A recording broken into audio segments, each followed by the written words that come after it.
हाय बच्चों, नमस्कार। राम राम।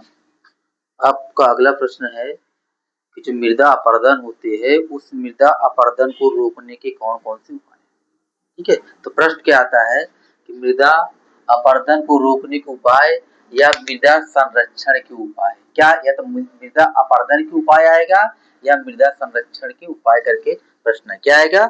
मृदा अपरदन को रोकने के उपाय या मृदा संरक्षण के उपाय। तो मृदा संरक्षण के उपाय निम्नलिखित है। क्या है?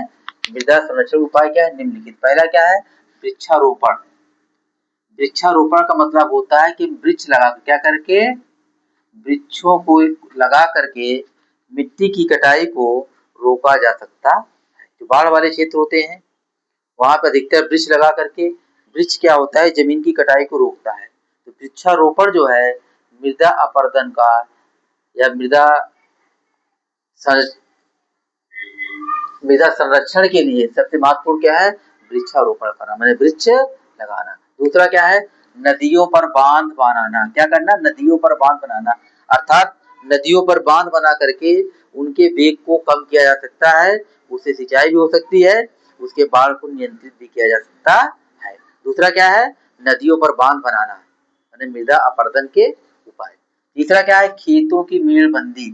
यदि खेत में हम क्या करें, मेड़ बना दें, तो मेड़ बनाने से क्या होता है, जल के द्वारा या हवा के द्वारा जो मिट्टी की कटाई कम हो पाती है। कहते हैं कि मिट्टी की कटाई है भी अगर मान लिया खेत में, तो जल के द्वारा बह करके खेत से बाहर नहीं जाएगी। ठीक है।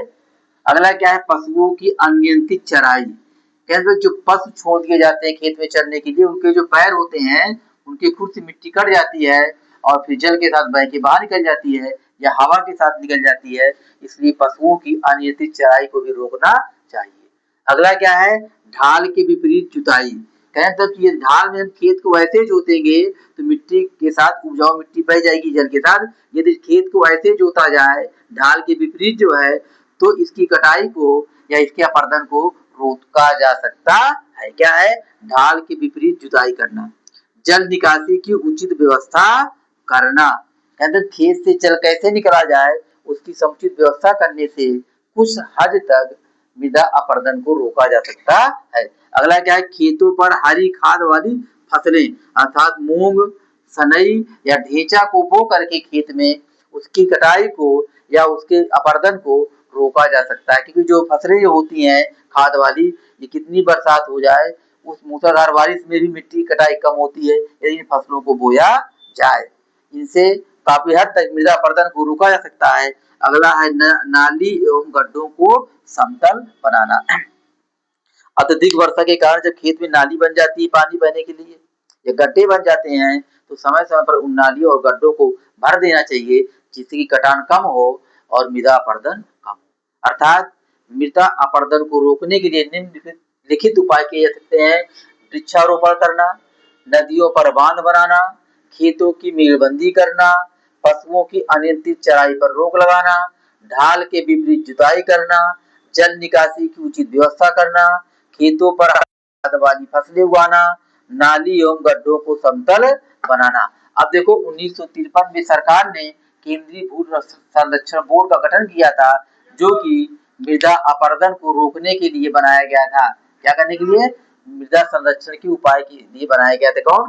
केंद्रीय भू संरक्षण बोर्ड। कहते ये जो क्वेश्चन आएगा लॉन्ग क्वेश्चन के लिए आ सकता है, अक्सर आता है कि मृदा अपरदन को रोकने के उपायों का वर्णन कीजिए। तो आपको ये हेडिंग लिख करके इनमें दो दो लाइन लिख देंगे तो आपका प्रश्न ये पूरा हो जाएगा।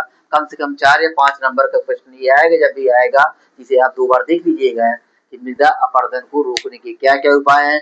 वृक्षारोपण, नदियों पर बांध बनाना, खेतों की मेड़बंदी करना, पशुओं की अनियंत्रित चराई पर रोक, ढाल की विपरीत जुताई करना, जल निकासी की उचित व्यवस्था करना, खेतों पर हरी खाद वाली फसलें उगाना, नाली एवं गड्ढों को समतल बनाना। ये क्या है? मृदा संरक्षण के उपाय है। क्या है? मृदा संरक्षण के उपाय है।